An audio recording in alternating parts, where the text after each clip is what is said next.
Assalamualaikum warahmatullahi wabarakatuh. Pada kesempatan kali ini saya coba akan menjelaskan materi terkait dengan barang publik, eksternalitas maupun hak kepemilikan. Untuk barang publik sendiri atau public goods sebagai barang yang dimana jika diproduksi, produsen tidak memiliki kemampuan mengendalikan siapa yang berhak mendapatkannya.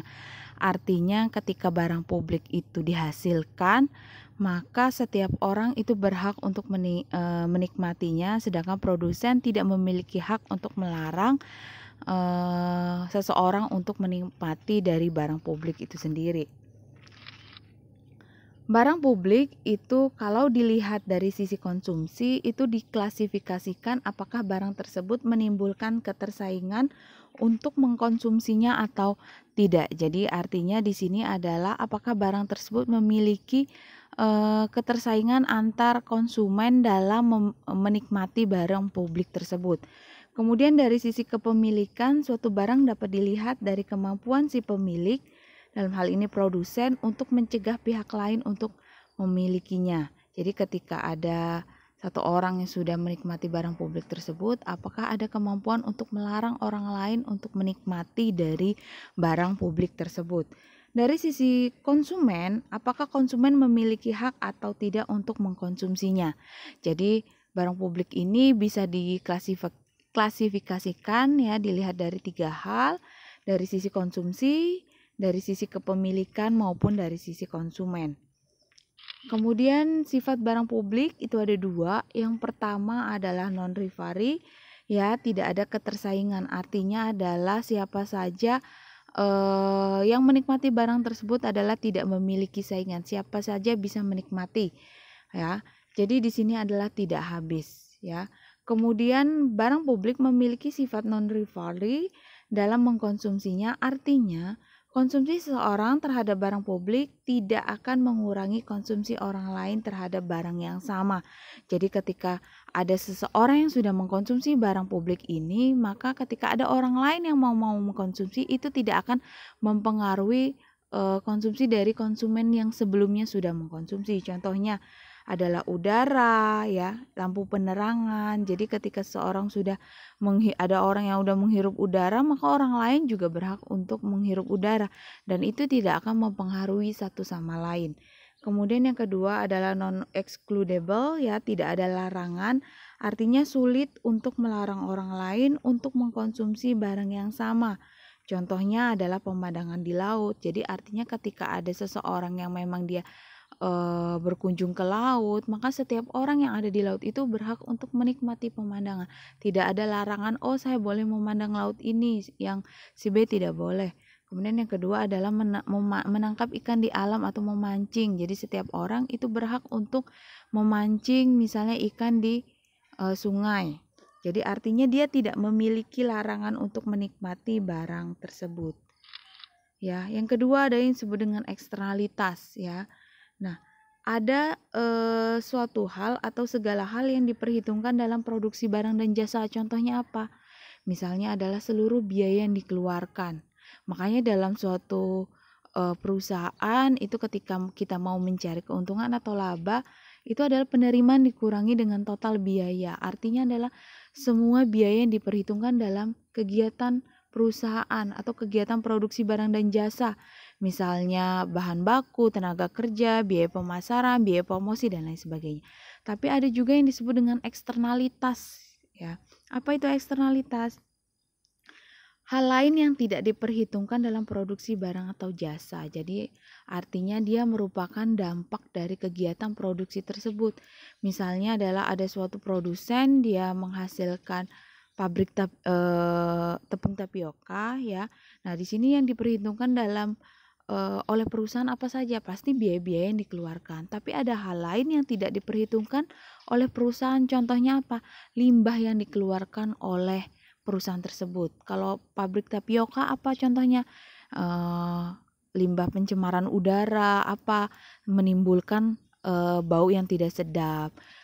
Kemudian limbah pendengaran, artinya adalah misalnya daerah sekitar tersebut bising. Kemudian limbah dari cair, misalnya di sekitar situ ada sungai, sawah dia mencemari, atau limbah padatnya yang dibuang sekitar pabrik yang bisa menimbulkan bau, bisa menimbulkan pencemaran tanah dan lain sebagainya. Artinya hal-hal yang tersebut itu tidak diperhitungkan oleh perusahaan. Artinya perusahaan tidak memperhitungkan biaya yang harus dikeluarkan ketika dia menimbulkan dampak negatif terhadap pihak lain atau pihak yang ada di sekitar tersebut. Ya, jadi artinya dia berdampak pada yang lainnya. Eksternalitas terjadi bila aktivitas seorang pelaku ekonomi mempengaruhi aktivitas pelaku ekonomi yang lain, namun pengaruhnya tidak terrefleksikan dalam transaksi di pasar. Artinya dia tidak dimasukkan dalam diperhitungkan ya oleh perusahaan ketika terjadi eksternalitas.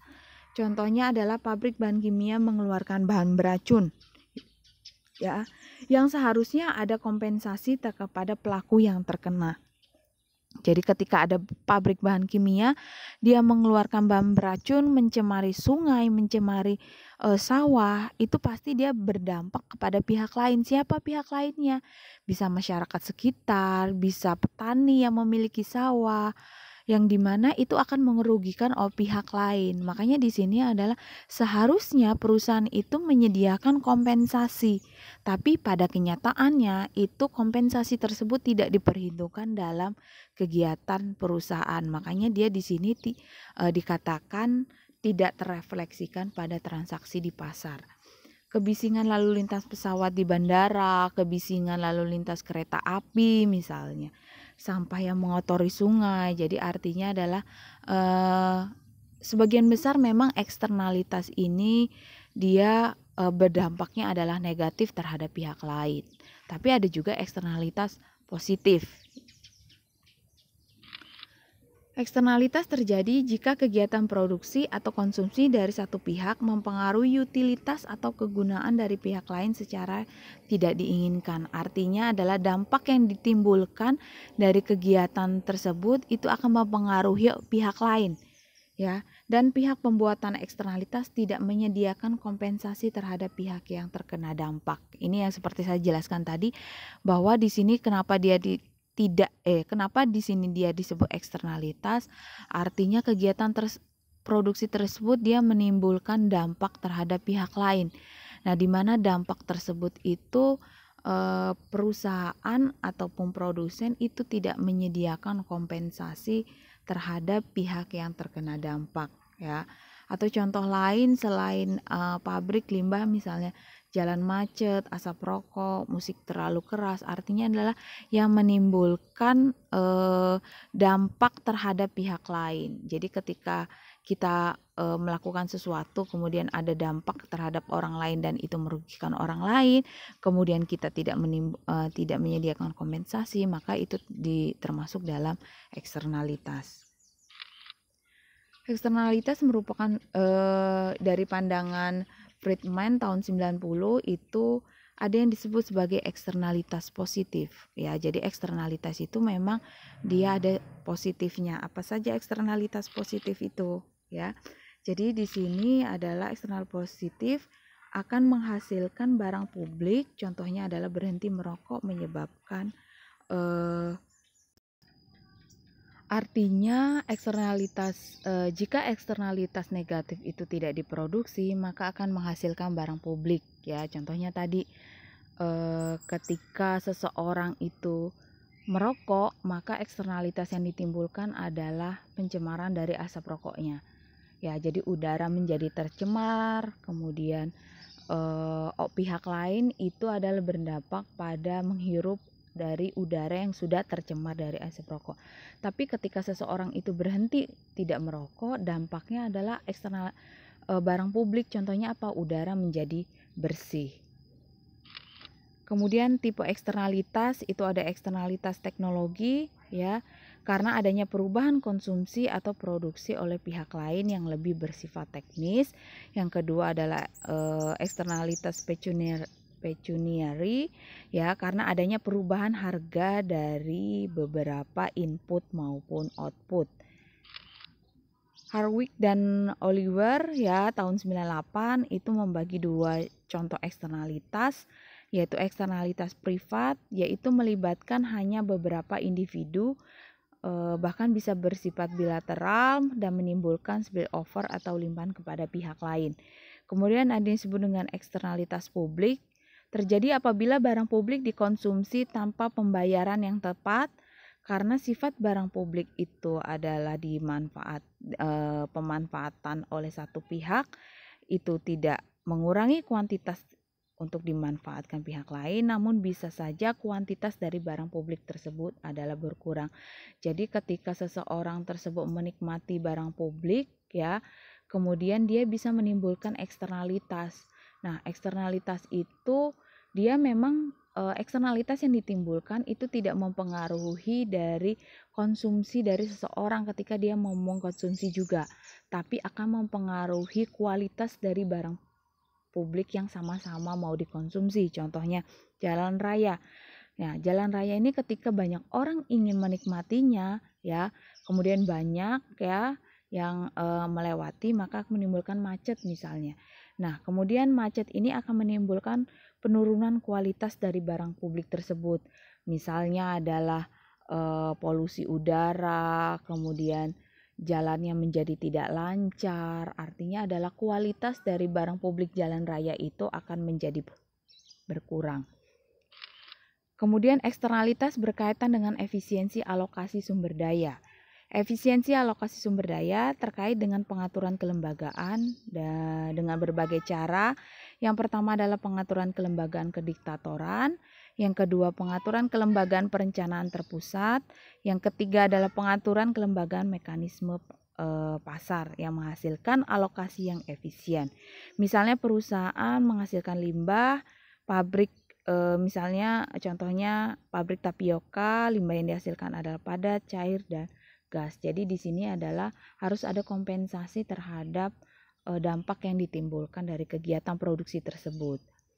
Contoh dari sumber daya yang tidak ditransaksikan melalui mekanisme pasar, contohnya adalah pencemaran udara. Salah satunya adalah yang paling mudah itu adalah ketika seseorang mencemari udara dengan asap rokok. Maka kita tidak bisa memberikan denda ya ketika dia memang tidak ada peraturannya gitu. Pencemaran udara contoh dari transaksi pasar yang tidak terjadi. Ya karena jika mekanisme pasar terjadi secara sempurna, pelaku penyebab pencemaran udara tersebut seharusnya membayar kompensasi terhadap masyarakat yang terkena. Dengan kata lain terjadi kegagalan pasar. Karena di sini pencemaran udara itu tidak dimasukkan dalam transaksi pasar, makanya dia disebut sebagai masuk dalam kegagalan pasar. Contoh lain pencemaran udara adalah ketika ada seseorang atau tetangga yang membakar sampah. Nah, pasti itu asapnya akan mempengaruhi tetangga lain atau pihak lain. Tetapi orang yang membakar sampah ini dia tidak mengeluarkan biaya atau kompensasi. Makanya dia terjadi dalam kegagalan pasar. Kemudian yang selanjutnya yang ketiga ada hak kepemilikan atau property right ya, klaim yang sah terhadap sumber daya ataupun jasa yang dihasilkan dari sumber daya tersebut. Artinya hak kepemilikan itu adalah hak yang dimiliki seseorang, bisa dia individu, kelompok, pemerintah terhadap kepemilikan dari adanya sumber daya tertentu. Suatu gugus karakteristik yang memberikan kekuasaan kepada pemilik hak. Karakteristik tersebut menyangkut ketersediaan manfaat, kemampuan membagi atau mentransfer hak, derajat eksklusivitas dari hak, dan durasi dari penegakan haknya. Dari hak kepemilikan sumber daya itu terdiri dari state property, yaitu klaim kepemilikan berada di tangan pemerintah. Kemudian private property, klaim kepemilikan itu berada pada individu atau kelompok usaha, jadi ini kelompok. Kalau common property ya itu individu atau kelompok memiliki klaim atas sumber daya yang dikelola bersama. Jadi bisa kelompok secara individu yang berkelompok, kemudian kelompok usaha maupun pemerintah. Kemudian pengendalian dari eksternalitas yang pertama adalah misalnya pemberian hak kepemilikan.